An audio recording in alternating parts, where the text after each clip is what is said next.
Welcome to the What Really Happened radio show. Putting America first, second, and third. Here is your host, Michael Rivero. And aloha, America. Welcome to our show today. It is Thursday, October 8th, 2015. Sure happy it's Thursday. Sure happy it's Thursday. Sure happy it's Thursday. We have lots of stuff to talk about today. It's been a very busy news day so far. And let's get right into it. The phone lines are open, 877-300-7645, 877-300-7645. Don is sitting in our control room, hand hovering over the telephone, ready to swoop on down and put you on the air with your comments and questions. Now, turning to Syria, which is obviously a major flashpoint. We're not getting much coverage of it here in the U.S. corporate media because it has turned into a huge embarrassment for the U.S. government. But the Syrian army has begun a large-scale offensive in northern Hama. Aiea, al-Magair, and Markabat have been retaken from the hired mercenary armies. So they're making huge progress there. This thing may be over soon to the point where the U.S. is just not going to have a reason to be there anymore. And remember, the U.S. government does not actually have a legal right to be in Syria at all.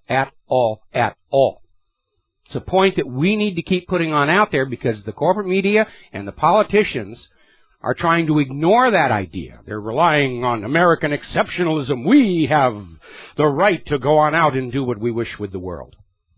And the world is starting to say no rather forcefully. Now, I'm not the only person who called bull biscuits on the story that came out yesterday, how an FBI sting operation had found indications that ISIS is trying to get nuclear material for a nuclear bomb or a dirty bomb. And we've seen this played so many times. And there's an article coming out of 21st Century Wire saying, yeah, this is another deception. This Moldova sting story comes right after Russia destroyed ISIS targets in Syria. This is the U.S. trying to regain the propaganda initiative, and they're failing miserably. But they're wagging Al-Qaeda and ISIS at us as hard as they can. Those poor ISIS and Al-Qaeda have to be getting seasick at this point. They're being wagged so hard. Now, Syria has announced that if Russia should ask for it, Syria will allow them to have bases on the ground in Syria itself. This is over and above the existing facilities that are being used. So Russia is now into Syria in a very big way, and remember, Syria has invited them to be there. This is not Russian aggression. Russia was invited to be there. The U.S. was not. Now, in response to this growing Russian presence in Syria and hiding behind the propaganda of Russian aggression, NATO is threatening to send their troops in to protect America's assets, meaning ISIS, Al-Qaeda, the Free Syria Army, Al-Nusra. And this is why you're not seeing a lot of this being covered here on the American corporate media, because most Americans are going to be scratching their heads saying, wait a minute, I was told ISIS and Al-Qaeda were these horrible enemies. I saw the videotapes from Rita Katz's Inside Intelligence Group. ISIS are bad. Why are we protecting them? So, now Russia has responded saying that if NATO inserts troops into Syria, and again, Syria is not asking NATO to do this, Russia will be compelled to do what they're calling reciprocal steps. So we're basically looking at Syria and we're hearing a steady drumbeat of world war. And again, Europe is getting very nervous about this. French President Francois Hollande, who's trying to play both sides. Yes, we're going to work with Russia against the terrorists, but we're going to appease Washington, D.C. and say that Assad must go, is out there saying, if this gets out of control, there will be a world war, and Europe will get caught in it again. And those Europeans, they know the first two world wars were fought on their soil. If you spend any time in Europe traveling around, you will see the remains of World War II, and in some places even World War I. There are parts of France where the trenches are still visible in the ground from World War I. For Americans, World War, unless somebody in their family actually served in it, it's an abstraction. We have not had a war on our own soil since the Civil War in the 1860s. It's not part of present Americans' experience. But it is for the Europeans. Now, there's another article out in Global Research up in Canada, and it basically lays it right on out there. We're at a dangerous crossroads. Lunatics in Washington want direct military confrontation with Russia. And it all comes down to the fact that Russia under Putin isn't doing what the U.S. wants it to do. How dare they stand up? We're the exceptional nation. All of the other nations on earth should want to live their lives the way we tell them. And the reality is the push for a new world order, for a global government, isn't going to work if there's even one nation that refuses to be part of it, let alone a large and powerful nation like Russia and its growing list of allies like China. A new world order, a global government, is an all-or-nothing deal. And they're not going to be able to create their one single planet under a single government and under a single private central bank if Russia and China and these other countries don't go along. And that's why, yes, they're pushing to an outright war with Russia. Certainly the military-industrial complex welcomes a new Cold War, you know, with all the trillions of dollars sucked out of the American taxpayers and given to the defense contractors to come up with weapons that look really good during the demonstrations and the parades, but hopefully they're never actually going to have to use them, and then they find out they're really junk. That's how the military-industrial complex has exploited the Cold War mentality, making all these impressive-looking machines that don't actually have to work. Now, NATO is establishing new military command headquarters in Hungary and Slovakia to basically respond to Russian aggression. I mean, that's all they can say. Russian aggression, Russian aggression, Russian aggression. Well, listen, do a head count. How many countries has Russia forcibly invaded and taken over in the last 12 years? Then do the same thing for the United States of America and its allies. Russia's not the aggressor. The United States is. I know you don't want to hear this, but as we head into World War III, it is the United States and its allies who are the bad guys, the aggressors, the instigators. Meanwhile, the moderate opposition in Syria is getting funds and weapons from Jordan and Turkey, ultimately being supplied by you, the American taxpayer. And by the way, they're trying to rebrand, because everybody knows that these are terrorist groups. Al-Nusra, ISIS, Al-Qaeda, Free Syria Army, they're terrorist groups, and Americans are getting very upset about being told to be afraid of terrorist groups, get their crotches groped at the airports because of terrorism, and then find out our government is a state sponsor of terrorism in Syria and probably a few other places. So now they're trying to rebrand. They're not calling them the moderate rebels anymore. They're calling them the relatively moderate, meaning they're still bad guys. They're just not quite as bad as ISIS and Al-Qaeda, and that's why we should support them. But all the rebranding in the world is not going to change the fact. The American deception is on full display for the world to see. And Scott Rickard, on an interview on Press TV, was saying, America's been caught red-handed in Syria, playing these deceptive games, creating an enemy and using that enemy as an excuse to bomb a country that we're not actually at war with. There's been no declaration of war with Syria. There's been no declaration in Syria of a war against the United States. It's all a gigantic fraud, and you are paying for it, and your children are bleeding for it. And you should be angry. We're going to take a break for commercials, and we'll be right back. Aloha, America. Welcome back to the show. Now, Associated Press is carrying a story claiming that 4 of the cruise missiles Russia launched from the Caspian Sea to Syria crashed in Iran. And both Russia and Iran are saying, what are you talking about? And given that neither Russia nor Iran were shoveling that bovine excrement about Saddam's nuclear weapons at us, I tend to give them the benefit of the doubt. Now, the reason for this story, if it is not accurate, which is what Russia and Iran are claiming, is this cruise missile attack from the Caspian Sea all the way to Syria was an impressive demonstration.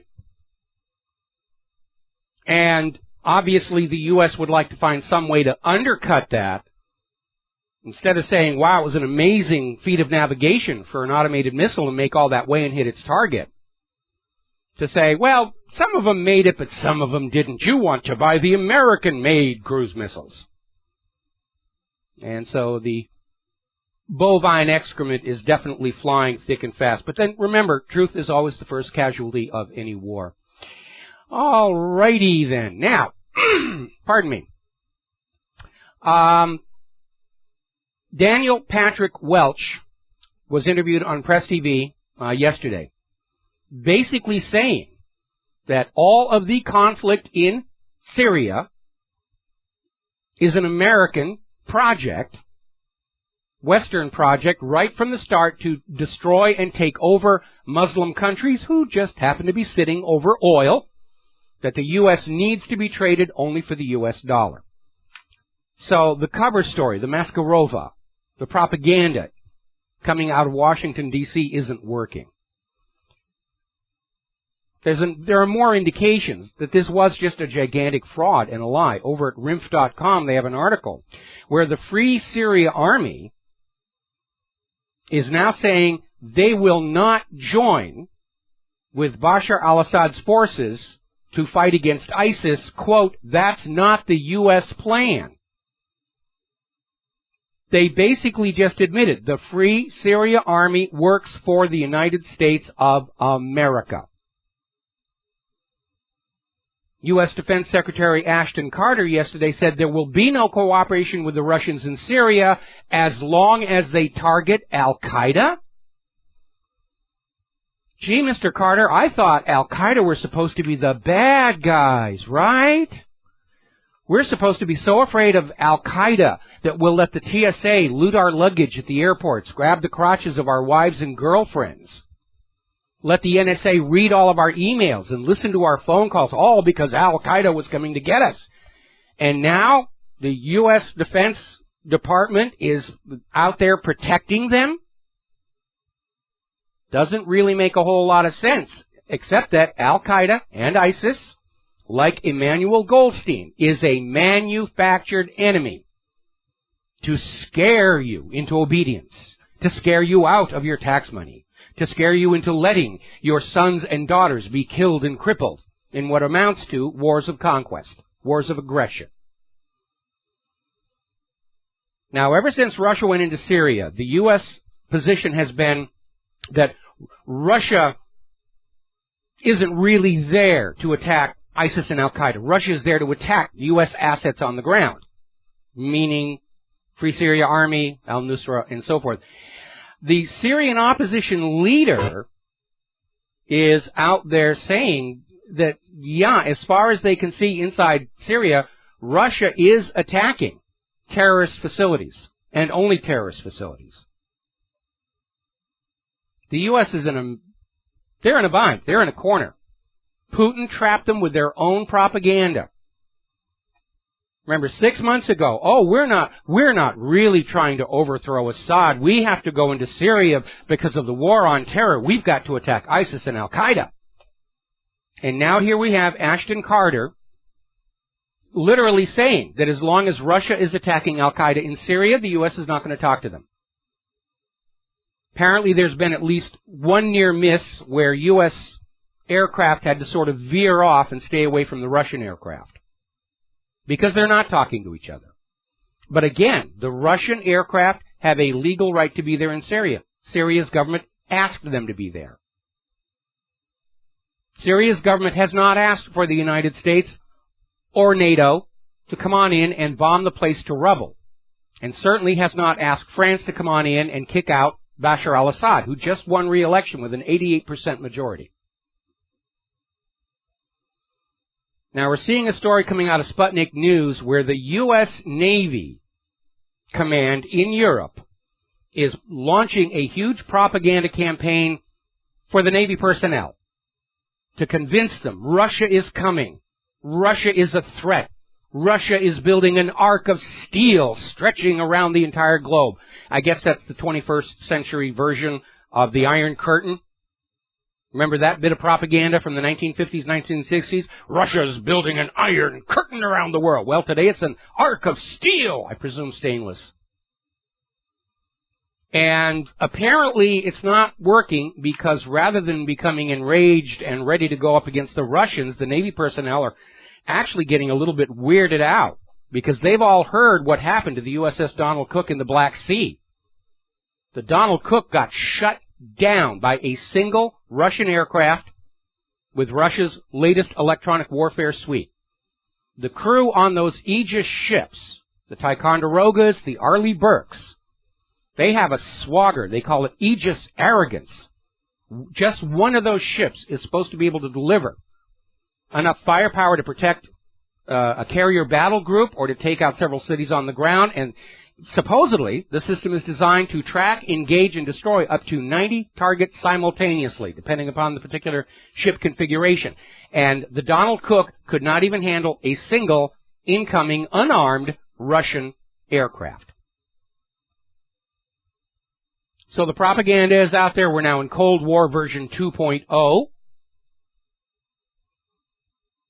ISIS has been exposed as 100% CIA. And everybody is just thrashing around in Washington, D.C., trying to figure out how do we regain the propaganda initiative? How do we get the American people to forget about 12 years of war that went nowhere, all the quagmires we're in, all of our dead kids, all of the dead people on the other side, all of the lies, fraud, and deception? How do we get them to forget all of that and be ready to salute the flag and fling their babies onto the bayonets of tomorrow's enemy? That is a monumental task. They may be desperate enough to try a new false flag. But it would be desperate because nobody in America, not on a government federal paycheck anyway, is going to accept an official story at face value. We'll be right back. And aloha, America. Welcome back to our show. Pardon me. Now, the former chief of the Defense Intelligence Agency, Michael Flynn, is out there saying what we already know, what was revealed in recently declassified Pentagon documents. The rise of ISIS was a willful decision of the Obama administration. They needed a new supervillain to wag at us. And people were tuning out on Al-Qaeda because they burned them out. Too many of the Al-Qaeda turned out to be phonies, like Adam Gaddan, the American Al-Qaeda, turned out to be Adam Perlman. Yusuf al-Khattab turned out to be Joseph Cohen. And, of course, the name Al-Qaeda itself was problematic. Its literal meaning is the base, but in Arabic slang, it means a toilet, which tells us whoever came up with the creation of Al-Qaeda wasn't really all that familiar with Arabic culture. Because if you're going to form a terrorist group with which to scare the great Satan, you don't call yourselves the toilet, do you? People will start laughing. We'll have to get Ahmed come on in and say, "Silence, I kill you." So more and more people are coming forward to say, yeah, this was all set up. ISIS is made in the USA. Look for the Union label.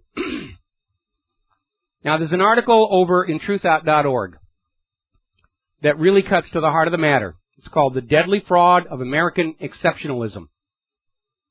And it's very, very dangerous. It's this presumption of a cultural superiority that tricks people into going along with aggression, whether you call it American exceptionalism, the master race, or God's chosen people. It's an old, old trick. And they're trying to use it again. It's okay for America to violate international law because we're America and we're exceptional. No, we aren't. Not anymore. I am really sorry that HBO series, The Newsroom, wasn't continued. And I realize the storyline came to a very satisfying close. But I especially remember that speech by Will McAvoy at that college auditorium what makes America the greatest nation on earth? And he says, we're not.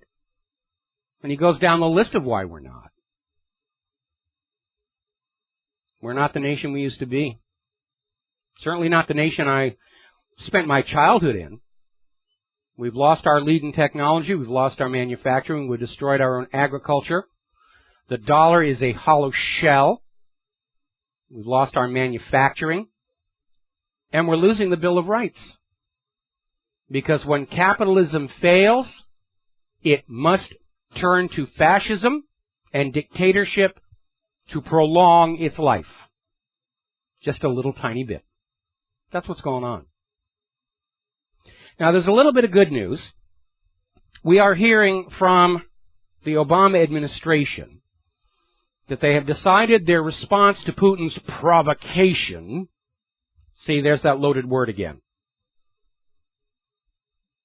The official policy now is strategic patience. They don't want to do anything overt right now. Now, no doubt we're going to see these rabid warhawks like John McCain frothing at the mouth and calling Obama a coward. And while I have many disagreements with President Obama, I agree with him on this one. And not just because I don't like the idea of war. Not because Russia was invited into Syria and the U.S. was not. There is a hard reality everybody needs to keep in their mind before we all get hot and bothered to rush off to war with the Ruskies. The United States is militarily and economically exhausted from 12 years of invading and conquering other countries, some of them 2 and 3 times, because those pesky conquered countries won't stay conquered. We're into Iraq for the 3rd time, into Yemen for the 2nd time, into Libya for the 2nd time, still trying to get into Syria, can't get into Iran. Turned Ukraine into an absolute total meltdown. The U.S. existing stockpiles are drawn down.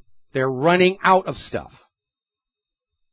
The older weapons are worn out. Most military hardware is not designed to last all that long, especially military aircraft. You'd be surprised how few hours they're supposed to stay in the air before needing complete rebuilds. It's rather embarrassing how fragile that stuff is.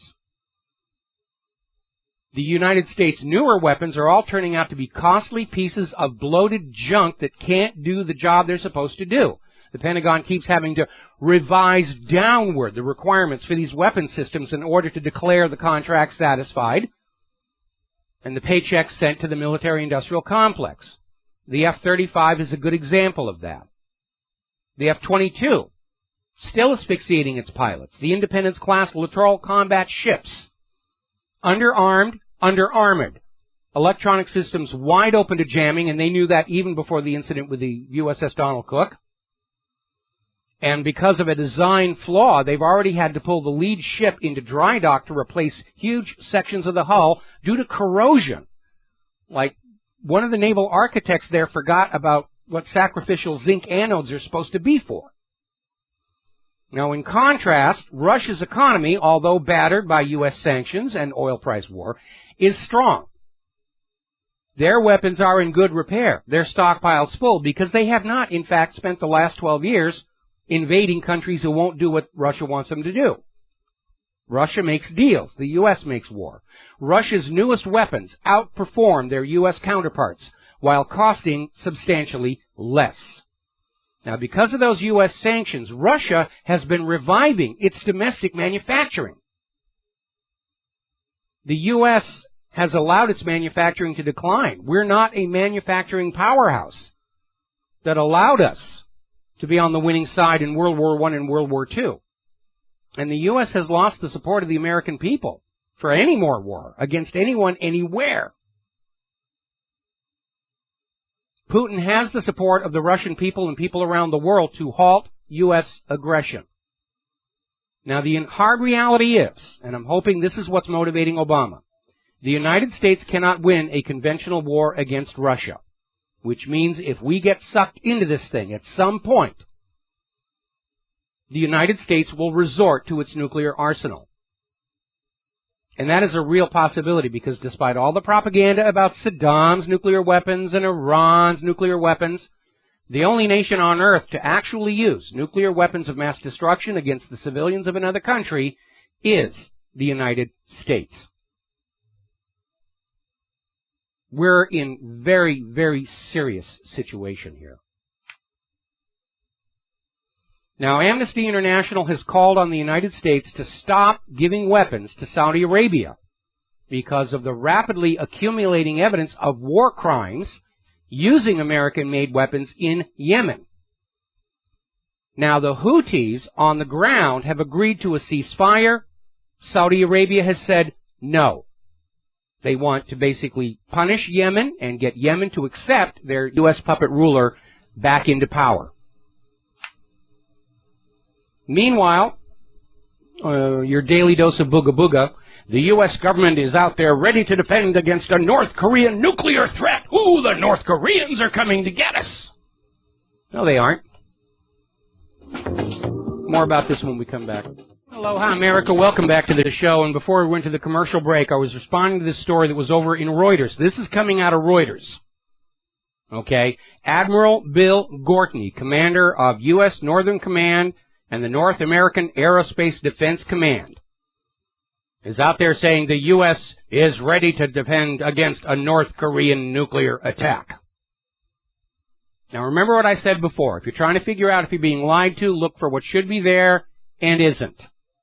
And what isn't there is a reason for North Korea to launch a nuclear attack against the United States, knowing that the United States would turn all of North Korea into a single giant slab of glowing green glass in retaliation. North Korea does not want a war. Everything we've been hearing coming out of them is they want reunification with South Korea. Just like Germany did. The U.S. government is out there saying the North Koreans are coming to get you, the Russians are coming to get you, the Australians are coming to get you. The Canadians are coming down here. Anything to keep you scared. Anything to keep you giving them your money and the lives of your children. If you have never caught it, Michael Moore did a comedy film called Canadian Bacon, and it really is very insightful. It's very funny, and it does really get to the heart of how wars get created and the real reasons behind them. We need the money. We need to get Americans to spend more money on weapons. Let's go on out and create the illusion of a war. And so you'll have the military commanders in the United States saying, oh, there's danger out there. We need more money and more weapons. And they'll point to some other country, and over in that other country, their military high command are going to say, oh, the Americans are getting ready to attack us. We need more money for weapons. It's a scam. You ever see these commanding officers from different countries get together? They shake hands and have drinks together. It's a big fraternity of unending loot, as it were. Now, down in Israel, the violence around the Temple Mount and in the West Bank has been escalating. Netanyahu's out there saying, well, Israel's in a fight for its life against these Palestinians throwing rocks, and therefore we have a right to shoot them dead. Well, believe it or not, somebody got a video showing IDF troops dressing up as Palestinians and throwing rocks and trying to get other Palestinians throwing rocks in order that the IDF could come in and basically abuse them. By way of deception, the false flag. They got video on this. And it even got reported in Reuters. And you know, if Reuters is reporting this, then the evidence of Israel's deception is, pardon the expression, rock solid. Remember the motto of the Mossad. By way of deception, thou shalt do war. This is what Israel does. And it's hardly unique to Israel. During the whole dust-up about the Occupy Wall Street movement, they found out undercover police, undercover FBI were going in and starting the violence to allow the uniformed police to come in with the tear gas and the pepper spray and the tasers. Anytime there's a popular movement that is contrary to the agenda of the government, yeah, these are the dirty tricks they'll do. They'll use undercover informants to cause trouble, to make the movement look bad in the media, to allow for arrests and clubbing over the head and the rest of it. And it's nothing new about it. They were doing it all the way back in the 1960s as part of the FBI's COINTELPRO operation. And there's a permanent link at the top of my site where you can go to some articles about the things the FBI did under COINTELPRO. And the whole sordid mess was whistleblown in the 1970s, and Congress had to hold hearings because Americans' awareness of the FBI committing these kinds of sabotage and destabilization against law-abiding Americans engaged in their constitutionally protected right of free speech brought the legitimacy of the entire U.S. government to the edge of an abyss. Some people think it went over.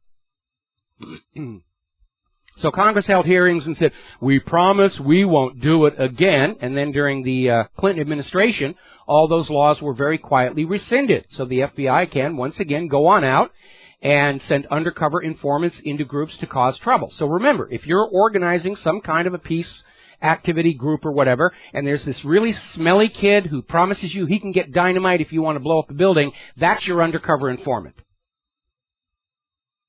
Treat him appropriately. Now, I want to call bovine excrement on an article that showed up in the End of the American Dream and was also linked to from the Alex Jones website. This is the headline, word for word. Will the discovery of huge amounts of oil in Israel lead to war in the Middle East? And they're talking about this huge reserve of oil, enough to last Israel for decades, that's been found under the Golan Heights. Okay? And that's where the headline is misleading. The oil hasn't been discovered in Israel. It's been discovered in Syria, under Syrian land illegally occupied by Israel. The United Nations has passed resolutions saying Israel needs to get out of the Golan Heights. Israel's attitude is, no, we're just going to take it. And Israel's minions, the megaphonies, are following me all over the net. And I got into a debate with one of them about, Israel doesn't have a right to go into other people's countries any more than any other country. And believe it or not, this was the guy's last argument. God says this land belongs to us. Period. End of discussion. That's their attitude. They're the chosen people. God says they're supposed to own it all and have all the money. And anybody who doesn't go along with that is just a Jew-hating anti-Semite who wants Hitler to come back and gas the Jewish babies in the ovens. Blah, blah, blah, blah, blah, blah, blah, blah, blah, blah, blah, blah. So, up in Ukraine, the Kiev forces are refusing to withdraw their heavy artillery from the Luhansk region, which is a requirement of the Minsk Accords. So that is starting to escalate there. Right now, they're pushing hard on whether it's Syria or Ukraine. They got to get a war with Russia. It's the only thing that's going to save the United States, except that it really isn't. Wall Street and Washington, D.C. have wrecked the place, and they think a world war is going to save them because they can't think of anything else to do. I can't. Get rid of that private central bank. Go back to a state-issued value-based currency. But that is, it can't be done. We can't defy the private central bankers. They are gods incarnate. We don't dare defy them. So we'll just, we'll nuke a few billion human beings. That's the more cost-effective solution here. Now, over in the U.S. Senate, they passed the current version of the National Defense Authorization Act for fiscal year 2016. And this was the bill where there was a big kerfuffle over defunding Planned Parenthood. There was that aborted move by a Democrat to shut down the Benghazi investigation. And by the way, in the blueprint for the New America, there's an ironclad rule. Bills before Congress deal with a single issue. You don't put riders and amendments on them that deal with completely unrelated situations to get them passed. It's one of the most corrupting mechanisms there are. But the Senate has passed the bill, and it includes a provision that blocks the closure of the Guantanamo Torture Center. And it may be leading to a veto showdown.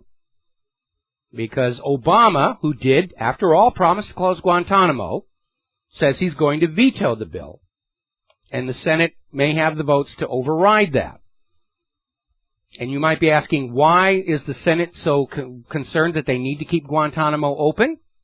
Very simply, there are people inside Guantanamo whose bodies bear the scars of far worse tortures used on them than waterboarding. And the U.S. government cannot ever allow those people to be seen by anybody else, certainly not reporters, certainly not by the independent media, not even by other prisoners in regular federal penitentiaries. They're just going to keep Guantanamo there until all of these people die of old age. That's basically why the Senate is doing that. There is no other reason to keep Guantanamo open. There just isn't.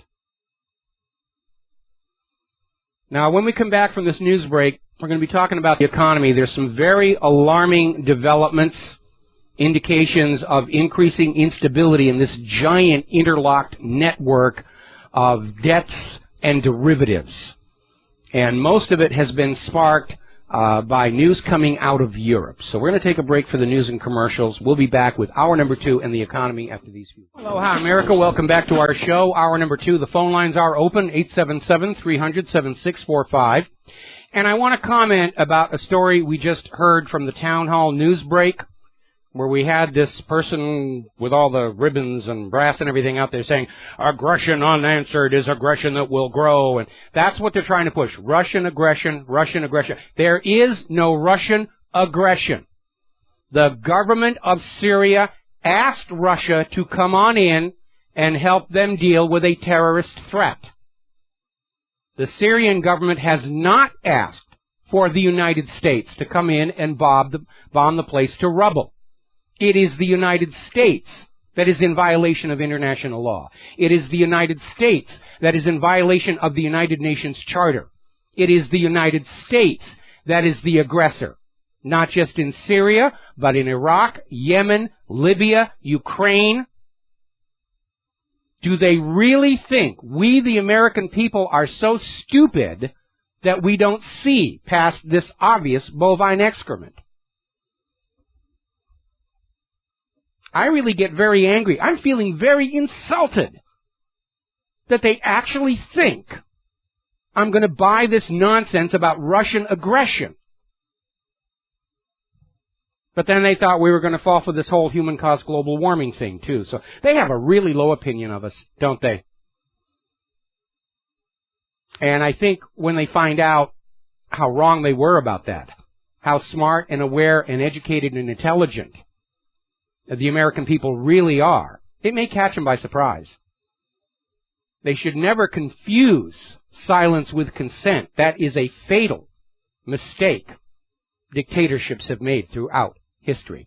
Now then, getting on back to the National Defense Authorization Act, some more information about that is surfacing, along with the fight over Planned Parenthood and ending the Benghazi committee and Guantanamo. It turns out this bill includes $600 million to the terrorists in Syria trying to oust Assad, and $300 million in lethal aid to Kiev. Now, remember how the gun grabbers are out there saying that we should hold the authors, the creators of all this, answerable. Well, look who's paying for all of this war and mayhem and death across the globe. That tells you who the aggressor is. And I need all of you, Rivero's Rangers, anytime, anywhere you hear somebody say Russian aggression, or you see it on some corporate media website, just come on back and say, look, Syria asked Russia to come into Syria. Syria did not ask the United States to come in and bomb the place. It is not Russia who is the aggressor here. But that's obviously the big propaganda point they're trying to sell. And we have to push back against it, or we will be in World War III. And I fear greatly the United States is going to lose it. And even if we win, we're still going to lose ordinary Americans who are going to pay for it and die for it. I think I need to reprise that article, Majestic Memories. And it's an article I wrote a while back after I saw the Jim Carrey movie, The Majestic. about the writer in Hollywood who gets blacklisted for his political views. Not that I could ever possibly identify with that. Suffers an accident, has amnesia, washes up in this little town, Lawson, California, and is mistaken for one of their missing soldiers from World War II. And he sort of gets integrated into the town, and the name Majestic comes from a movie theater they're restoring there.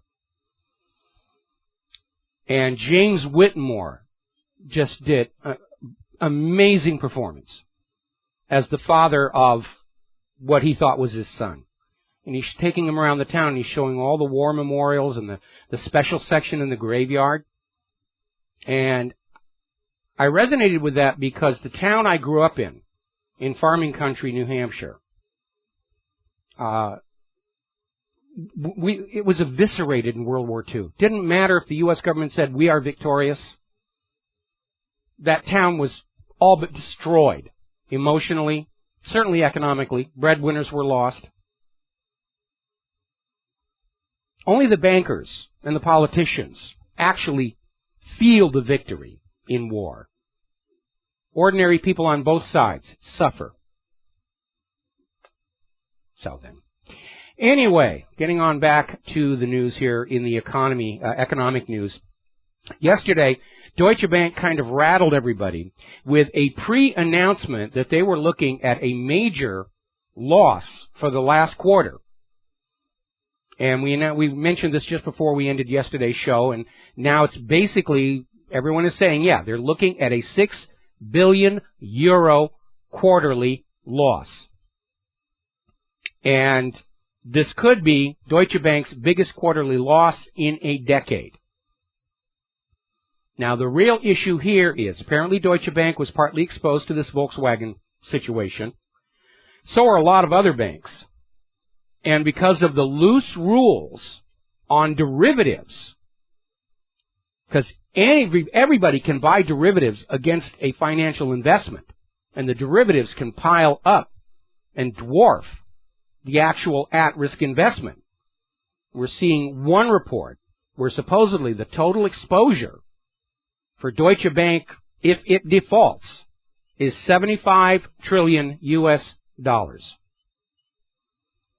And then one day after Deutsche Bank admits that things aren't really very good, Credit Suisse also admits it's in a cash crunch. They're in financial trouble. The whole Ponzi scheme is starting to unravel. Bank of America says that the U.S. banks may have more than $100 billion in exposure to Glencore.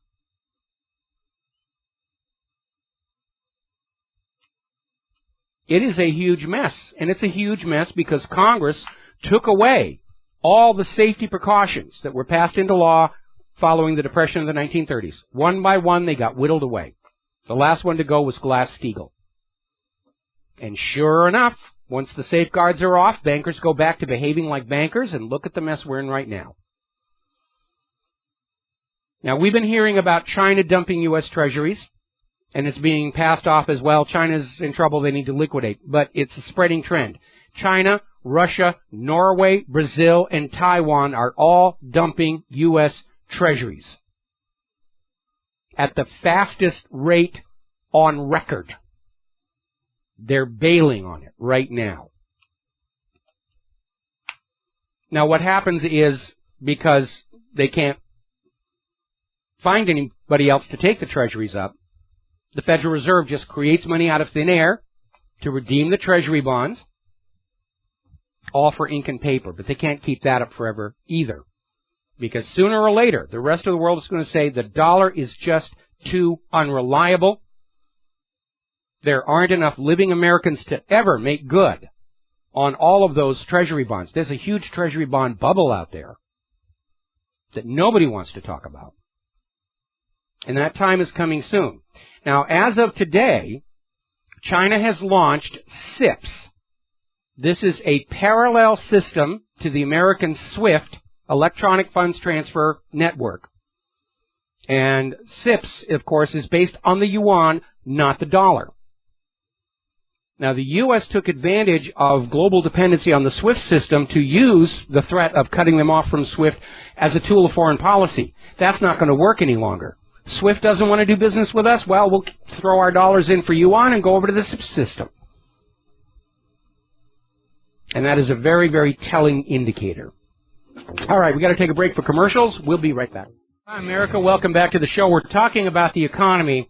Now, the IMF has issued a warning that emerging market companies have overborrowed by about $3 trillion. Now, when you're talking about economy on a national or a global scale, borrowing has to be balanced by the expectation of being able to repay it back. Whatever your company makes, you're selling enough. It's a key part of your business plan. The IMF is saying that apparently a lot of these emerging market companies are overborrowing because it's great to have all the money to play with, and they may not be able to pay it back as the consumer economy rot continues to spread from the United States around the entire globe. And that really is the problem. When all the wealth gets shoved up to the very top of society, there aren't enough of those money junkies to run around the shopping malls buying up all the products, to keep all the factories working, to keep all the stores open. The fact that you have billionaires and trillionaires living in your country is not a sign of a healthy economy. If you have 42 million people wanting to work who cannot find a job, stores are closing, companies are going out of business, you have hungry and homeless in the streets, the infrastructure is collapsing, what you have is a third world fascist economic dictatorship. That's exactly where we are. Now, it's interesting that the Senate's National Defense Authorization Act is sending millions more of your dollars to Kiev because apparently Kiev has now said they're going to default on their Eurobond debt. Starting on November 6th, Kiev will no longer make any more payments on Eurobonds it issued in 2005 and 2011.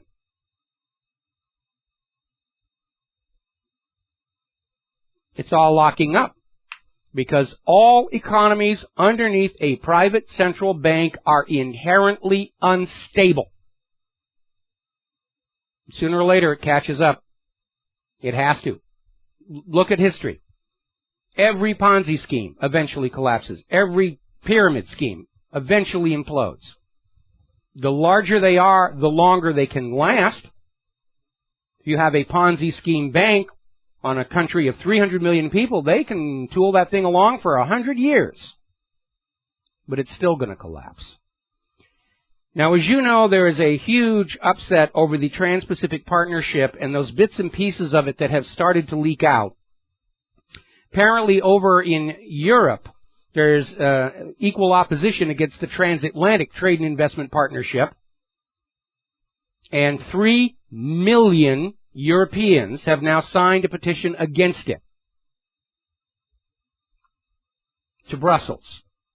And Brussels will come back saying exactly the same thing we get from the U.S. government. Who cares what you think? You don't give us campaign donations, the corporations do. So we're going to write the laws the corporations want. We saw how well that worked out with Obamacare, right? Now, a lot of people are very concerned that these two agreements were negotiated totally in secret, which means there's something in there they don't want ordinary people to know about until it's a done deal.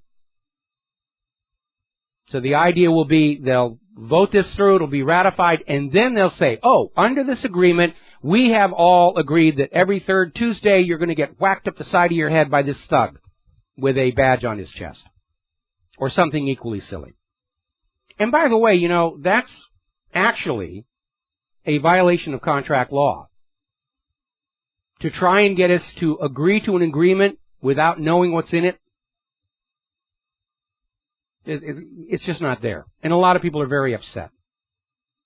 Now, one of the provisions in the Trans-Pacific Partnership that has people very concerned is the so-called anti-circumvention rules.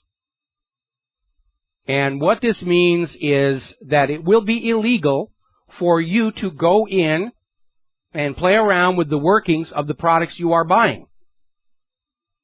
Now, the overt reason is they don't want you figuring out or reverse engineering what they're doing, or even more important, finding and disconnecting all the NSA spyware. But there's a downside to that, because people tinkering with their own property, whether it's a car, a calculator, a clock, a coffee maker, is how young people learn how these things are put together. This is where most future engineers are going to learn what they learn. Not in the schools with Common Core, but by putting their hands on something, taking it apart, and seeing how it works. And TPP is going to make that a crime. Now, if you own something, if you own your car, it's already paid off, there shouldn't be a law saying you can't go in there and modify it and tinker with it. I mean, I remember the car culture when I was growing up. You know, people would go in and change the carburetors. They'd put in fuel injection. You have to be my age to remember what a carburetor is. And that was fun. And you learned automotive technology. You learned how to fix your car doing that. Now it's going to be illegal. You can't do that. You're not allowed. Right now, only 8% of the world's currency is physical paper and ink money. The rest exists only in computers. It is under the control of those people who own and program those computers. Those computers are already ruling the earth. It's been a staple of science fiction films that computers are going to take over the earth, whether it's Colossus, the Forbin Project, or Skynet. But in a very real way, computers already run the planet. They're running the economy, and through the economy they control our lives. And the only directive these computers have is get more money. Find a way to take it from the people. There are no ethics in these computer systems. They'll invest in any company promising a high rate of return, even if the product that company is putting out is useless, harmful, dangerous, addictive, doesn't matter. Human investors might exercise a little caution. I don't want to be associated with a scam, no matter how much they're promising to pay. Computer will not have that concern. And that's the reality. Computers are already running the earth through the banking system. The owners of those computers think they're the masters of the world, but in truth, they're just along for the ride. Seeing an article over in My Budget 360, renters are paying too much money and the burden is going to increase. Financial policies are being set up to gouge working class Americans. Yeah. Because that's how fascism works. Take everything away from the poor, give it to the rich. Going to take a break for commercials. We'll be right back. And aloha, America. Welcome back to our show here. Let's get on to the candidates. A lot of stuff going on politically today. Donald Trump continues to dominate in all of the presidential polls. All of those Washington insiders and corporate media pundits who were predicting that he was a flash in the pan, they're all scratching their head and saying, wait a minute, he's not supposed to still be here. We did the Ron Paul treatment on him. He should have been gone by now. What's wrong with this picture? Why doesn't Donald get the message that we don't want him in Washington, D.C.? Well, you know, if you read the Constitution, it's not what the insiders and the corporate media want. It's what we, the people, want in Washington, D.C. And what we want in Washington, D.C. is all fresh, new people. We are sick to death of the insiders, of the establishment, of the friends of Israel. And I am hoping next year's election, even against the uphill battle against massive election fraud in this country, that there's going to be an anti-incumbent feeling that sweeps the nation. And yes, a lot of the people who are going to be rushing in to fill those vacancies are just as ready to sell out to Israel and the corporations as the ones who are already there. But I think it would be good for all members of Congress to come to understand that their names are written on their office doors in the Capitol building in dry erase marker, and we, the American people, hold the erasers. That would be a worthy message to send out there. Speaking of messages, Hillary is getting a brutal message from the latest polls. Quinnipiac is basically finding that voters in 3 key states, Ohio, Pennsylvania, and Florida, view her as the least honest and trustworthy of any of the candidates out there. Huge message. Now, we are getting confirmation that investigators are finding evidence of hacking on Hillary Clinton's email server. The attacks came from IPs in China, Korea, and Germany, which doesn't mean they originated the hack. They were simply the last one in the chain. But they're reporting at least 5 cyber attacks, and they were blocked by a threat monitoring product. Unfortunately, that threat monitoring product was only installed on her server in October 2013, 8 months after she stopped being Secretary of State. Before that, it wasn't installed. Anybody trying to hack in would have gotten through. And again, Rivero's Rangers, I need you to go on out on the corporate media websites, and anywhere you see a story about Hillary's email, you just pose that question. Does the combination of a private email server outside government monitoring and control with weaker security than Ashley Madison, on which were parked many of the nation's top secrets, coupled with a charitable foundation legally allowed to accept money from foreign sources, signal a replay of the Clintons' 1996 Chinagate scandal? It is legitimate to ask if Hillary was selling secrets for cash, given the past family history. And why did she have a private server? Her excuse was it simplified her life. No, it didn't. It made it far more complicated. The only reason to have a private server is to control what was on it and control who had access to it. Now, as more and more of the emails from Hillary's term as Secretary of State are made public, we're learning more and more about what's going on out there.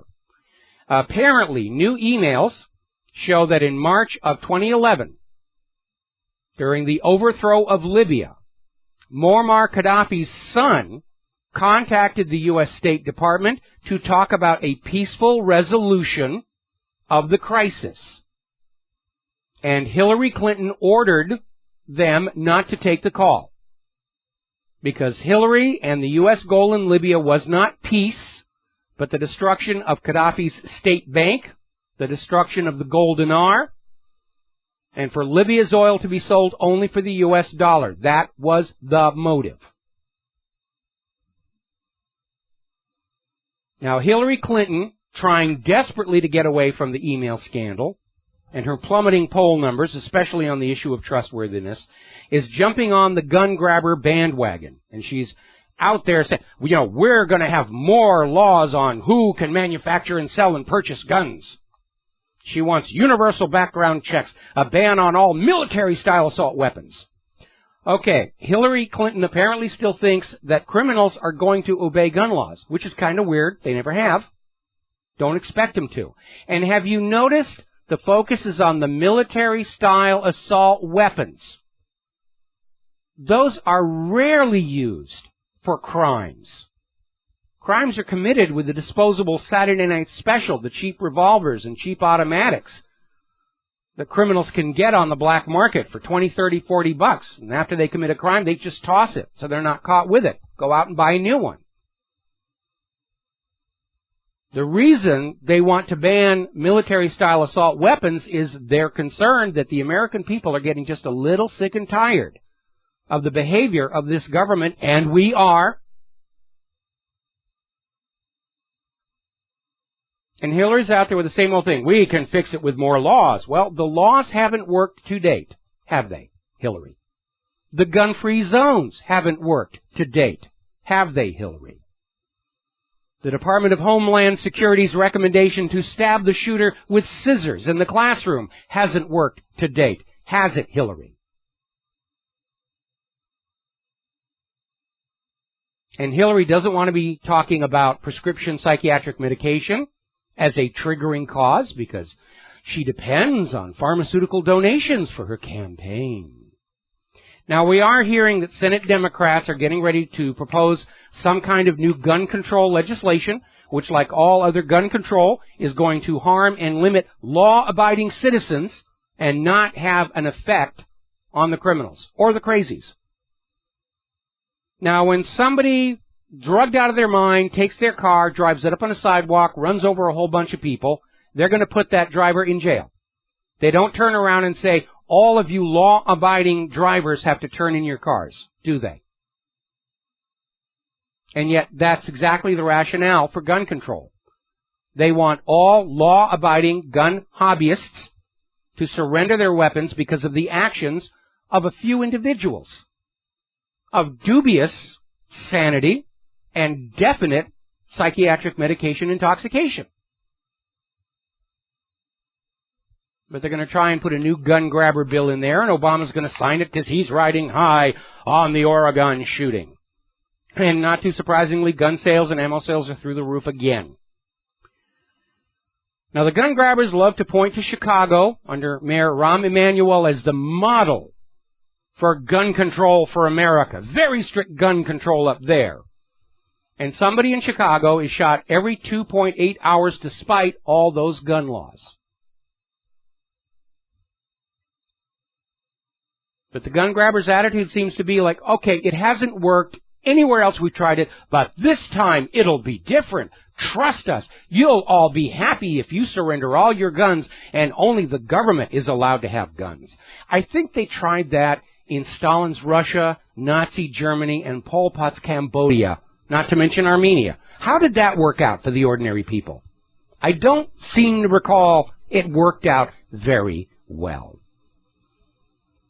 Now, when we come back from this next commercial break, they are already mounting a propaganda attack on the Second Amendment itself. We'll be right back.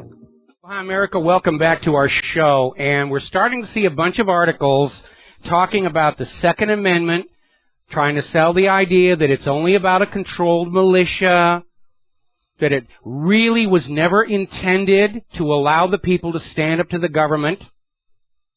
They're trying to rewrite the amendment retroactively in order to make it easier for it to be thrown out.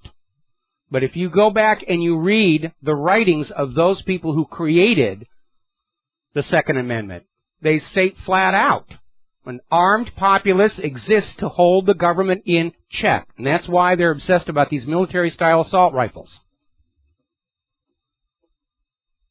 All tyrants take away guns, is really what it comes down to. Now, speaking of tyrants, Carly Fiorina is out there pandering to the war hawks and the war machine and the military-industrial complex. You know, Putin and Khamenei and al-Assad, they're all tyrants. They're all tyrants. They're tyrants who do not believe that life is valuable in any way, and they're evil and they're terrible people. Well, Carly, I have an idea. Why don't we send you over to Russia or Iran or Syria and put you in charge of their top corporations? That'll finish them off. Now then. Earlier in the day, you probably heard this, it's all over the media. House Majority Leader Kevin McCarthy has dropped out of the race for House Speaker. And as a result, they're going to delay the elections. Boehner's already in there saying, all right, I'll continue as House Speaker until they have an election and choose a successor.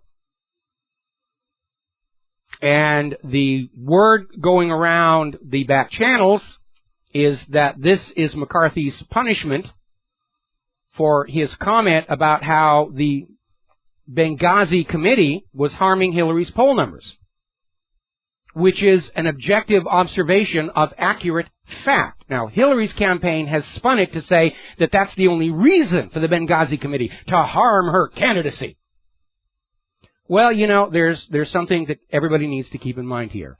If Hillary had played by the rules and standard practices and used her government email address, none of this ever would have happened about the email server. Benghazi committee would still be looking at what happened at Benghazi, and that would be that. And this is a repeating pattern. Every time the Clintons get into a huge mess, oh, it's a plot. It's the GOP. It's the vast right-wing conspiracy. Well, Hillary, you've played this victim card so many times. We see it for what it is.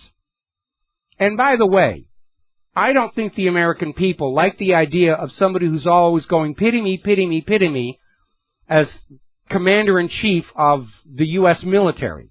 The two don't really go together. But McCarthy made a comment. It's an honest one, but it opened up an opportunity for Hillary's campaign to spin it. And that's why he has been encouraged to step down from running for Speaker of the House. A lot of back-channel stuff going on. Now then, Representative Walter Jones, he's a Republican from North Carolina, wrote a letter to all the presumptive candidates for Speaker of the House, warning them that for the good of the party and the good of the Congress, they should drop out of the race if there's even a possibility that one day, someday down the road, their past indiscretions could embarrass the party. Now, given all the corruption going on, it's actually a prudent comment. And then I saw Fox News interviewing Representative Walter Jones and trying to put him on the spot. What do you know? You talk about skeletons in the closet. What do you actually know? It sounds to me like you've got something. And they were trying to put Jones on the defensive there. Now, here's an interesting poll. Apparently, there is a poll, and I'm not seeing who carried it out, but it doesn't really matter. According to this poll, 87% of Americans say that candidates, and by extension, politicians, should have a basic understanding of science before they vote on issues of public policy. I cannot tell you how much I agree. I mean, look at all these politicians we've had out talking about the internets and the tubes and all the absolute total nonsense they're shoveling out for the Affordable Care Act, not to mention human-caused global warming. The people in the Congress, they know how to be politicians. They don't seem to know a whole heck of a lot of anything else. They certainly don't know how to run an economy. They don't know how to maintain the national infrastructure. All they know how to do is take credit for things they had nothing to do with, drop the blame for what they've done on somebody else, stab each other in the back, accept bribes and donations, bow to Israel and Wall Street, and that's basically it. We have very few people in Congress who actually know how to do anything outside of being a politician. There have been a few exceptions, like Dr. Ron Paul. And one of the reasons he was so effective in the Congress was because being in the Congress was not his first and only ambition, unlike his son. But I think we ought to say there needs to be an educational requirement. And I don't mean some rich kid going through the prestige schools on the East Coast and getting a degree for merely showing up in the classes. I'm talking about a Congress made up of real teachers, real engineers, real doctors, people who know how to make things work, because that's how the nation started. When the United States was first created, everybody involved in the government, that was just a part-time honorary position. When they left the Congress, they went back to doing things that actually produced product. Ben Franklin was a publisher, along with being an inventor. Paul Revere was a silversmith. John Hancock sold insurance. Thomas Jefferson, yes, he was a lawyer. All of these people had other jobs. Jefferson and Washington had plantations. They grew crops for sale. They also distilled spirits, whiskey. These were people who know how to make things work, and that's why the government was so good. We were never supposed to have a permanent ruling class, certainly not dynastic hereditary rulership by the Bushes and the Clintons.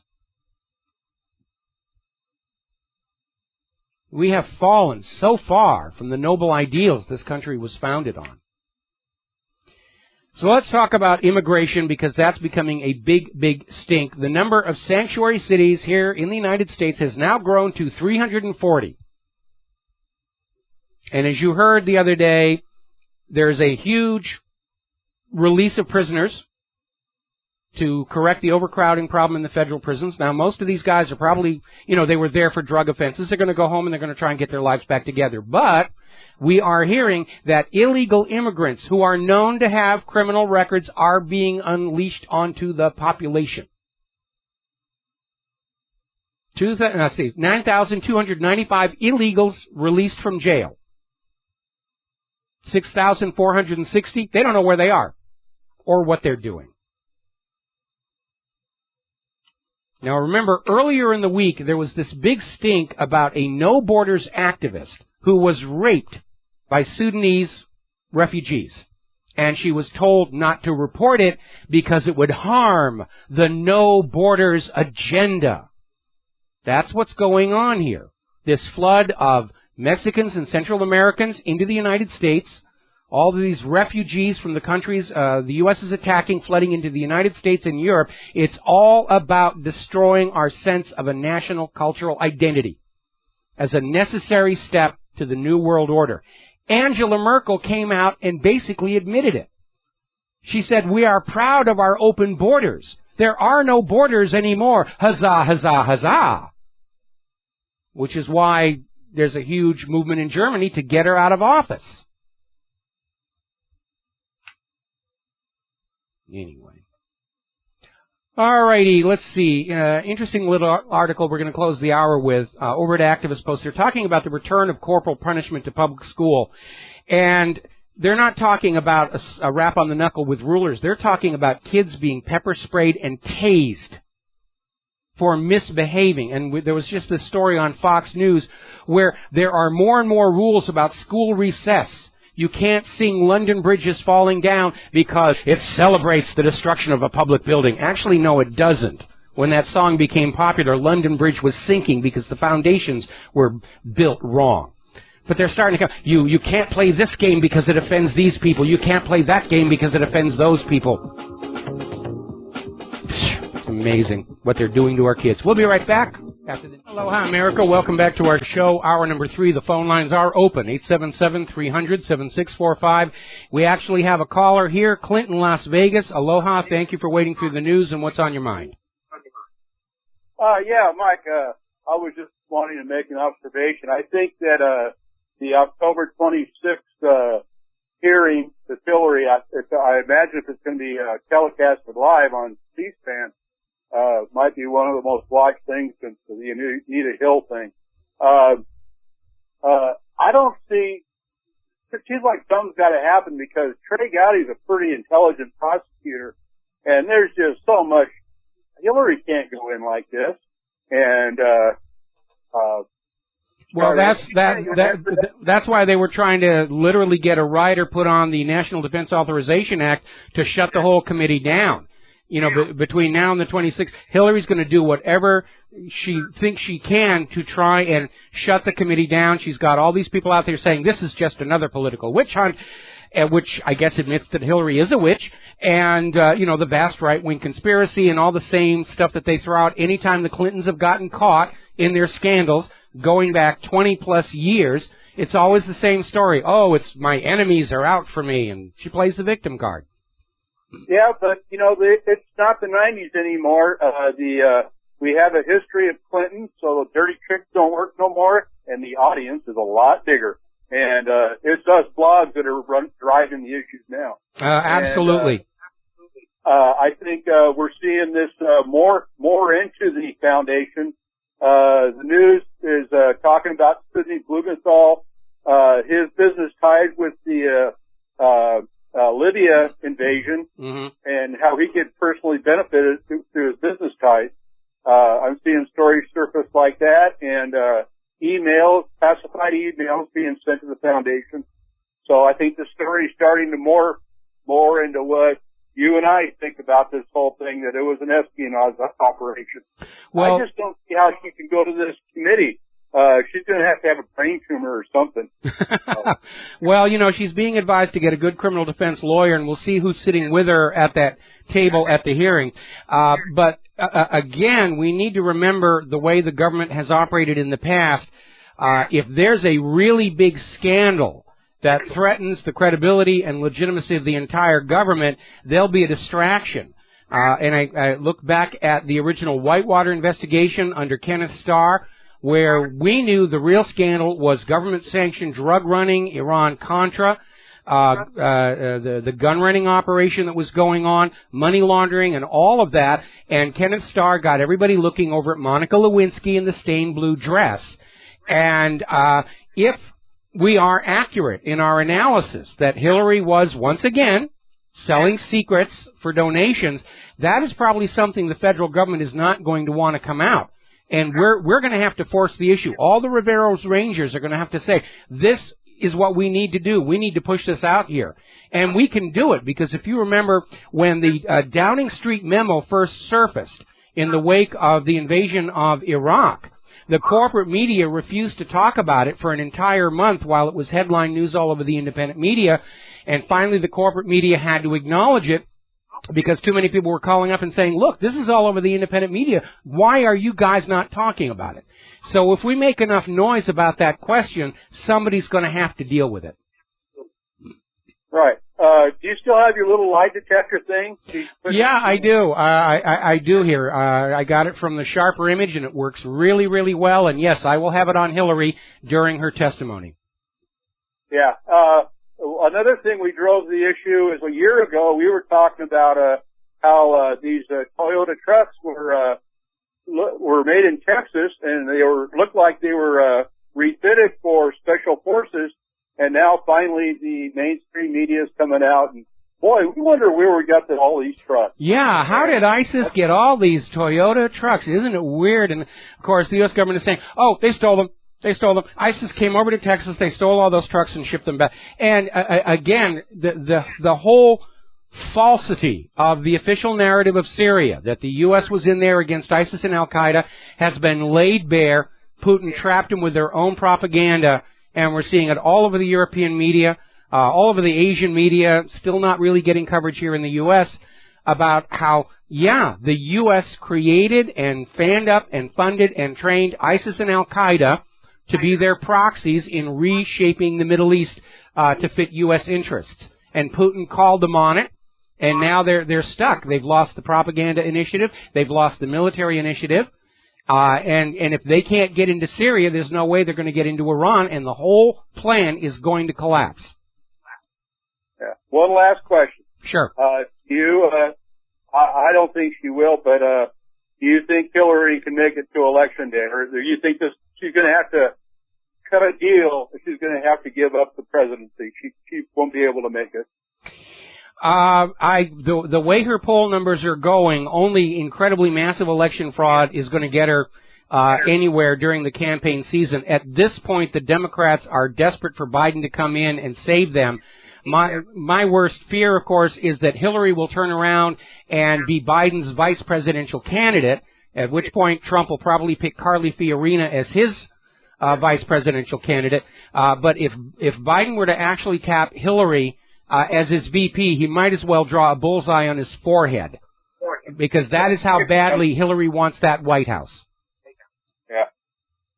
Well, there's a big crowd that don't want her, and you were among them. I'm absolutely one of those. We've had enough of dynastic rule for the Bushes and the Clintons. The Oval Office is not supposed to be an inherited position. Yeah. She's as bad as the Bushes. I'll let you go at that, Mike. Well, the Clintons and the Bushes work hand in glove. They may have this posture of the Bushes are Republican and the Clintons are Democrat, but when you go back and you look at Iran-Contra and the gun and drug running, they were working together hand in glove with this whole situation. They give us a right-left illusion. Yes. Okay. All right. Mike. Thank you very much. We're going to switch over to Et in Washington. Aloha. Welcome to the show. What is on your mind? Yes, Mike, and that's E.T., not S. Ah, I see. I'm missing a couple of periods here. E.T. Okay, are you calling from Washington State or Washington, D.C.? No, Washington, the state. The state, good.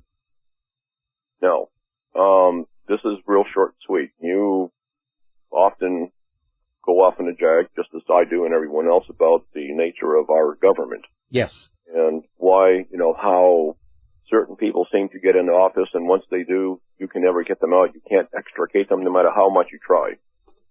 And I have a website, and I've posted it to your several times on different different articles that you've published at your site in the comment section. And the website is www.anpog.org. Now you can go .net or .com, and all three of them get there. Okay. But it stands for A New Paradigm of Government. ANPOG. Okay, I'm looking at it right now. Okay. And, when you get the chance, give it an eyeball. There's a bit of reading there, but I lay out a suggestion, actually several, that I consider would be the perfect solution to the perfect problem. The perfect problem was what we suffer. The founders of our country, they gave us a government which in their period of time was for them the only solution they could come up with that was workable. But, they didn't have the technology that we have today. Instant communication. That's true. So back then, what they had to work with was what they knew would work best for them. Well, now we have something different. Yes, we do. We have the 21st century version of the Liberty Tree. And, E.T., I linked from my site to yours. Hopefully you'll get some traffic. A lot of these are good ideas, and they're sort of parallels to stuff that's in the Blueprint for the New America. Got to take a commercial break. Thank you very much for the phone call. We'll be right back. Aloha, America. Welcome back to the show. We're getting word, apparently there's a large fire in Hiroshima. Japanese media is reporting people are unconscious from whatever it is that's burning. We don't have details, but we'll be keeping an eye on that. Now, getting on back to education, science, and health, there's a very interesting article over in Investment Watch blog, and it's talking about the plummeting scores of American school children. Now, Common Core is not about education.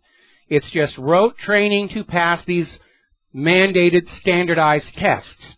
And these kids will graduate school knowing how to take a test on the basis of having pre-memorized the answers. And that's not necessarily a skill that translates very well into high-paying jobs in a technologically global marketplace.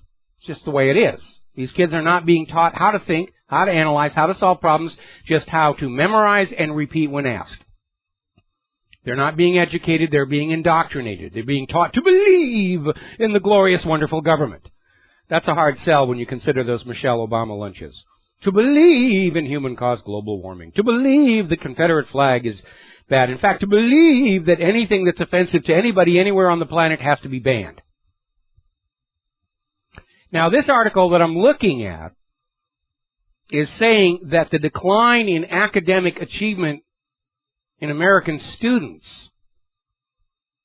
lines up with all these new mandatory vaccinations that are going on, because there have been huge numbers of cases of children suffering brain damage to one extent or another caused by the chemicals in the vaccines. The most obvious cases are autism or Asperger's syndrome, which the Oregon shooter was suffering from.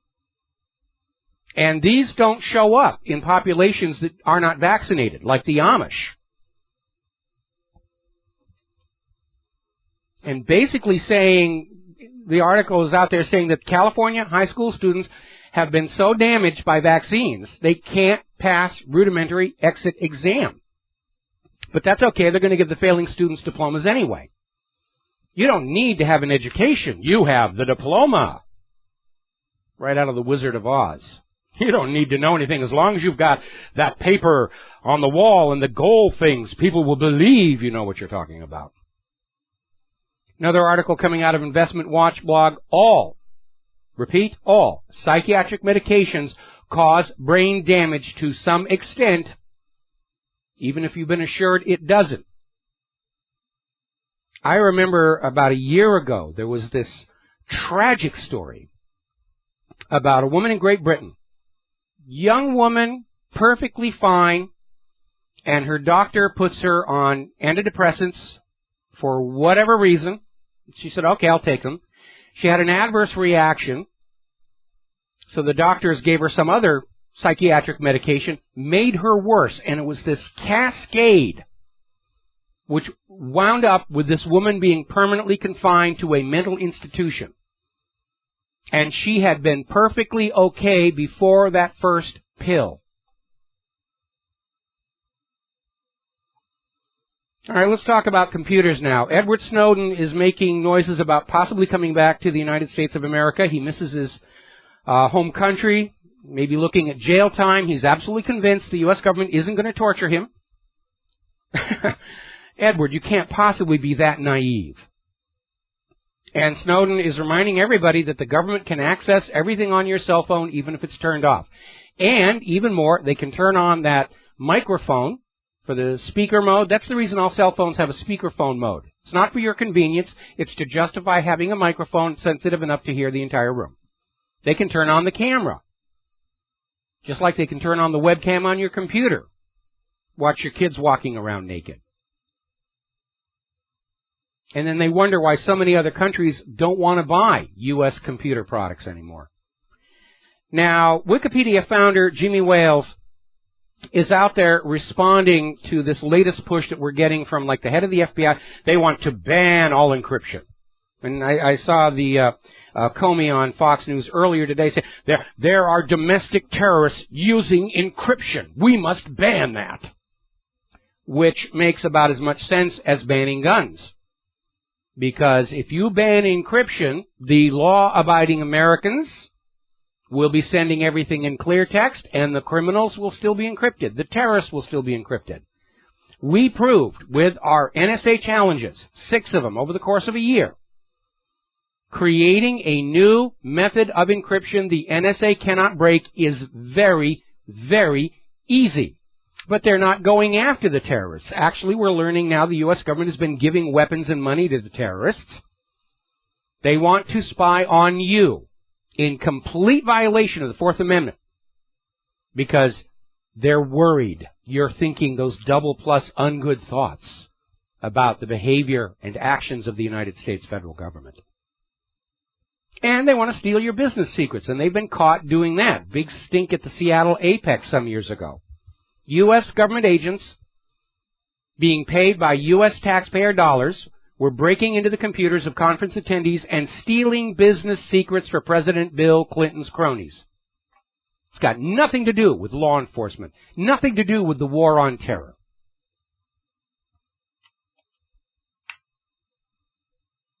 Now, we have a right to privacy. It's in that Bill of Rights. And by the way, it is the Bill of Rights. It's not a Bill of Suggestions.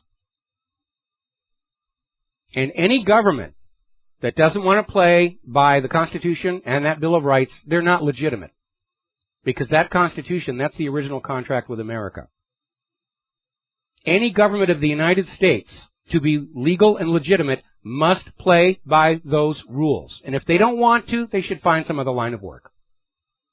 Take all these friends of Israel, put them in a cargo plane, ship them over to Tel Aviv, let them deal with them. Now then, there's a big stink brewing among the independent media where Google is basically blocking traffic to alternative media websites. And more than that, they are refusing to allow alternative, or rather, I prefer the term independent media, to take advantage of the AdSense advertising program, which they've also done to WhatReallyHappened.com. They turned us down. We violate their community standards. And mind you, Google AdSense is seen on sites with porn and some really nasty stuff, but because we're out here telling the truth, we violate their community standards over there here. Okay, apparently Microsoft has decided, because of the decline of their desktop computer sales in the wake of the NSA revelations, they're going to start competing with Apple. More details about this after we come back from these words from our sponsors. Aloha, America. Welcome back to the show. We're going to go ahead and grab ourselves a couple of phone calls here. Steve in Oregon, aloha. Welcome to the show. What's on your mind? Basically, I'm about a month late to the Obama, saying we're going to go to war with Iran because of the lack of or the inefficiency of the sanctions. With all the all the to do in the last few weeks, Putin and being at the UN and all those speeches, how is it that Obama can possibly think that because critics are unhappy with those sanctions, why in the world is war the only other option? I would like to get your take on that if you have time to. I know it's kind of a cryptic way of bringing it up, but it's a little cryptic. It's also a little outdated because with the passing of the P5+1 deal over the strenuous objection of AIPAC and Netanyahu, there is no just cause for the U.S. to go to war with Iran right now, absent a major false flag, which I'm sure somebody somewhere is feverishly thinking about. But at this point, nobody's talking about war with Iran. Actually, they're talking about going right to the top of the heap and starting war with Russia and China, which is a war which, sadly, the United States is not going to be able to win. But to the private central bankers who are behind all these wars, they don't care which side wins or loses because they make money off of both sides. Excellent. Hey, thank you for taking my call. I'll let you go. All right, thank you very much. And we're going to switch over here to Rob in Cincinnati. Aloha, welcome to the show. What's on your mind? I just heard the guy announcing here that the government is giving the terrorists weapons. Yes. And money. And money. But is that their own government, though? Well, it's the U.S. government. It's in the National Defense Authorization Act. They're sending another $600 million to the hired terrorists in Syria, and another $300 million to Poroshenko. And, you know, Russia has succeeded by turning the U.S. propaganda back on itself. Everybody understands who the real sponsor of terror is in the world right now. Yeah, I just thought when they do that, they're just going to add more fuel to the fire and make the terrorists even more powerful. But the terrorists are working for the U.S. government. Most of them probably signed up for ISIS and Al-Qaeda, don't realize that. Don't realize that the people that they're working for are actually agents of CIA or Mossad or the rest of it. But remember that statement we talked about earlier where the Free Syria Army is refusing to align with Assad against ISIS because that's not the U.S. plan. I mean, they basically just announced the Free Syria Army does what the U.S. tells it to do. Yeah, and then in the paper, the Russia's already from the warships shooting missiles at Syria? They fired cruise missiles from their ships in the Caspian Sea and hit these ISIS targets down in Syria, and it was an amazing military feat. So what happened? That thing's just going to escalate or just be into a holy war, or I don't know? No, actually, Russia has accomplished more against ISIS in 10 days than the U.S. did in an entire year, which is a huge embarrassment for the U.S. I think, Russia, we're hearing that ISIS are heading for the borders. They're surrendering to the Syrian government. This thing is going to be completely over, and that's going to be the end of it. The U.S. won't have an excuse to go into Syria any longer other than to go back and say, well, we think we have a right to go in and overthrow Syria's government, and they're not going to get support from the American people for that. However, I have a message to all the U.S. government agents who are monitoring this broadcast on behalf of Washington, D.C. Now that Russia is clearly winning the war on terror, can we all have our Bill of Rights back? Yeah. So does that mean that the war in Syria will be finally over, all the fighting after, 3 or 4 years, or what? Well, the U.S. has been trying to get Assad out for 4 years, and yeah, it looks to me like, Russia's already broken ISIS. It's not a cohesive unit. They're basically down to mop-up operations. And yeah, once they do, and Syria and Russia are going to be friends, and the U.S. is going to be left out in the cold. Putin played this brilliantly. And then it just seems like one war stops, and then you get Iran, Iraq, or Sarajevo, or one of the Kosovo, or one of those countries, somebody starts something else. It never ends, eh? Well, you need to understand, back in 2003, General Wesley Clark blew the whistle on the U.S. master plan to conquer all the world's resource-rich areas, put in puppet governments in order that those resources would be traded only for the U.S. dollar to sort of prop up the petrodollar deal. Venezuela is a recent addition to the list, but it was all supposed to be over by 2008 with the conquest of Iran. And as we can all clearly see, this U.S. program is in serious trouble. They've had to go back into Iraq for a third time, Libya for a second time, Yemen for a second time, still trying to get into Syria. And it is. It's all falling apart. And all of this war, all this conquest was started by the United States of America in a desperate attempt to keep the world conducting all international trade and banking using the U.S. dollar. And the rest of the world doesn't want to do that anymore because the U.S. government has destroyed the trustworthiness and value of that U.S. dollar. Oh, geez, it's never ending. Like 4 years in Syria, and if they could end that one, and then Afghanistan, they had something there, and then that's the wars before. I'm just saying, but it just the world have ever peace, but it's almost too good to be true, eh? Well, we may be closer to peace than you might imagine because after 12 years of these invasions, the U.S. is militarily exhausted. It's economically exhausted. Stockpiles are drawn down.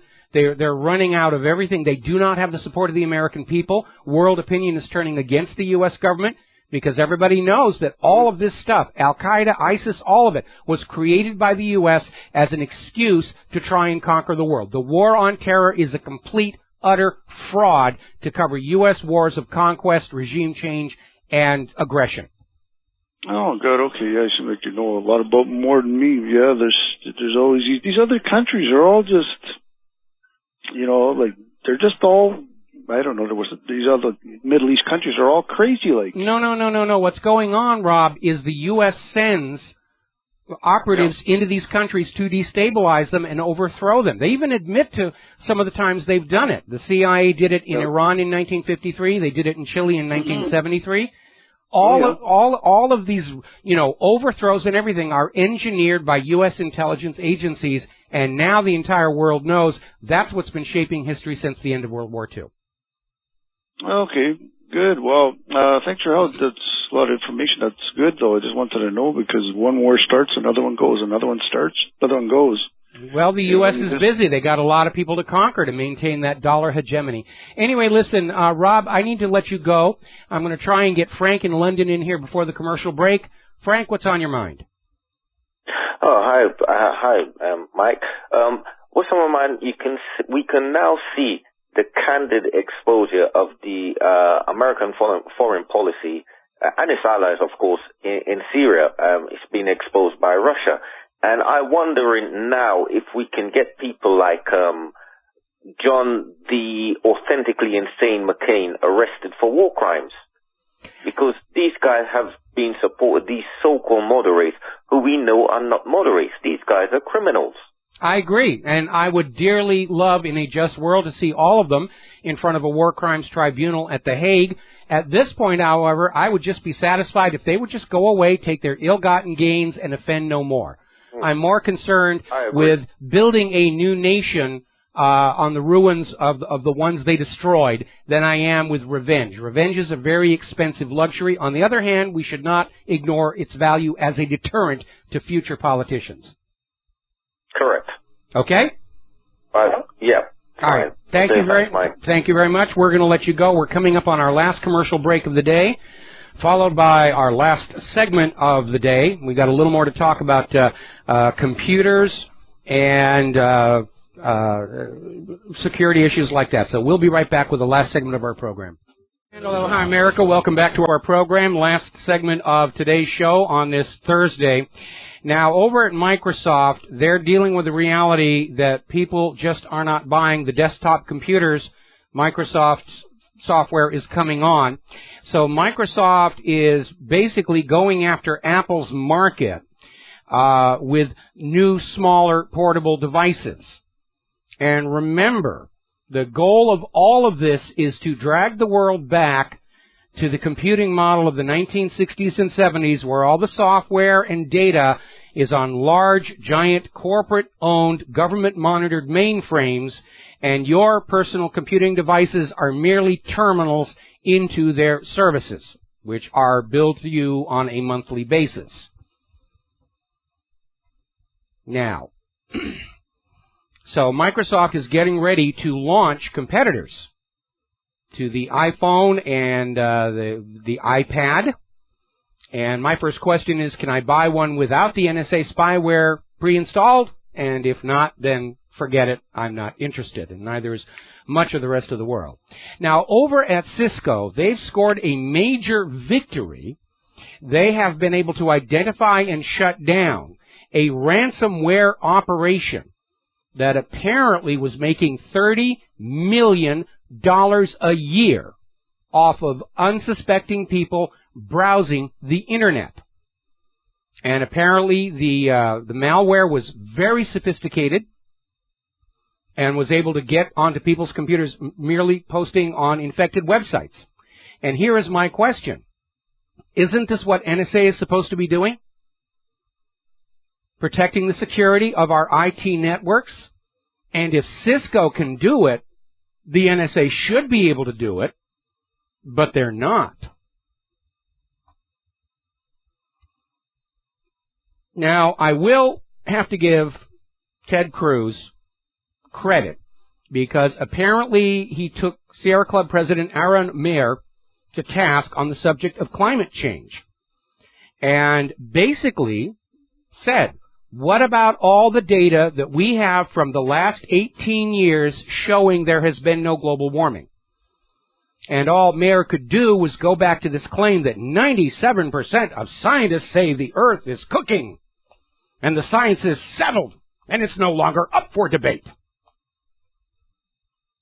Now, if you know anything at all about science, the whole point of scientific method is reproducibility of results and checking on everybody else, because science understands mistakes get made. Science understands there may still be unknown aspects to what is being studied. Science never deals in absolutes. That's why everything is called a theory. Even the theory of gravity, which nobody is going to argue is going to go away because it's only a theory.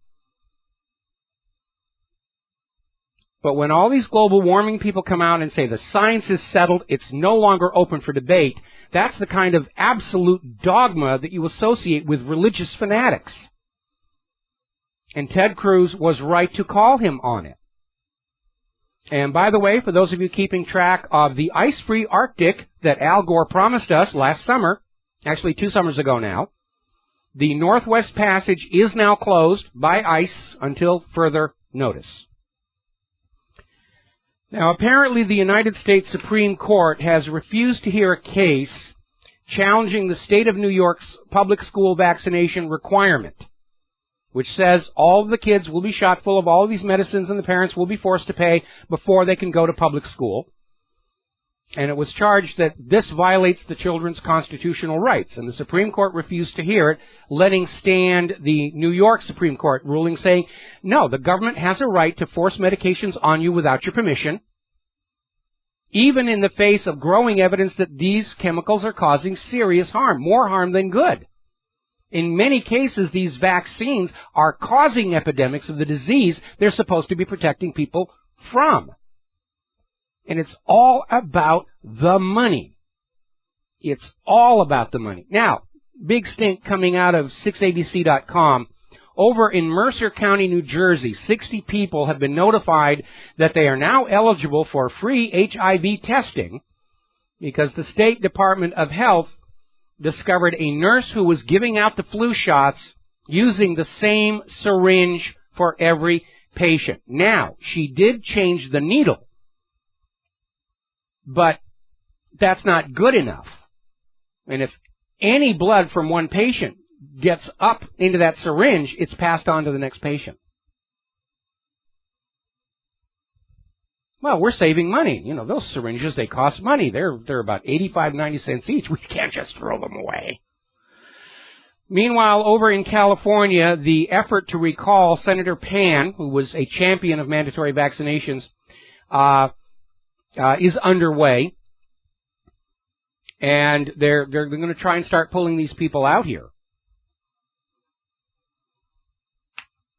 Now, there was a study that came on out talking about chemotherapy treatments for cancer patients who don't actually have cancer.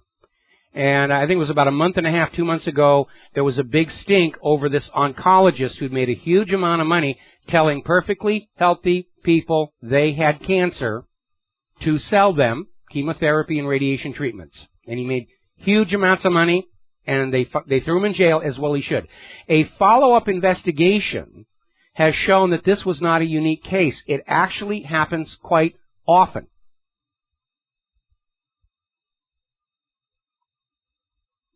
And the problem with that is that chemotherapy can actually make cancer worse or cause cancer itself. So can radiation.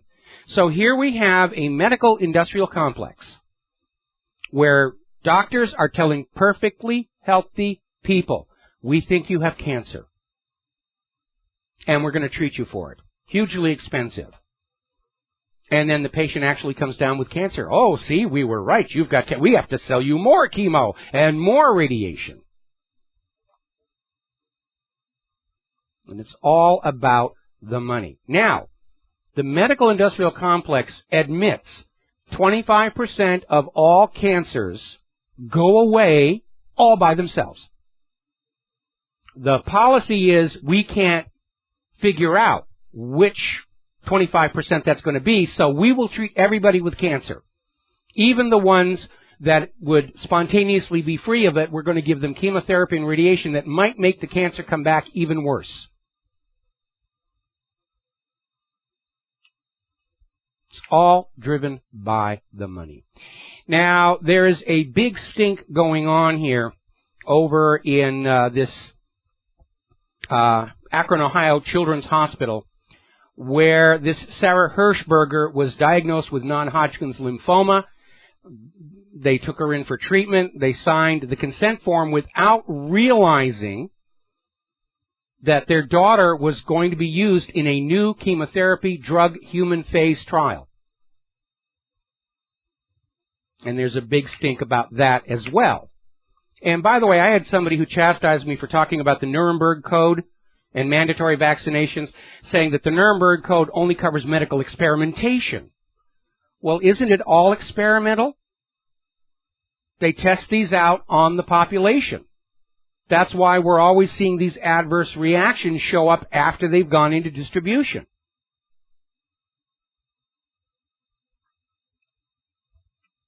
We're still hearing the fallout about Paxil.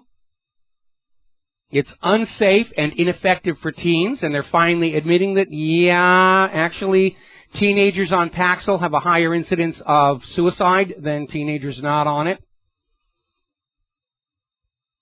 They're now finding out that women who are pregnant who take Paxil can have serious, serious birth defects.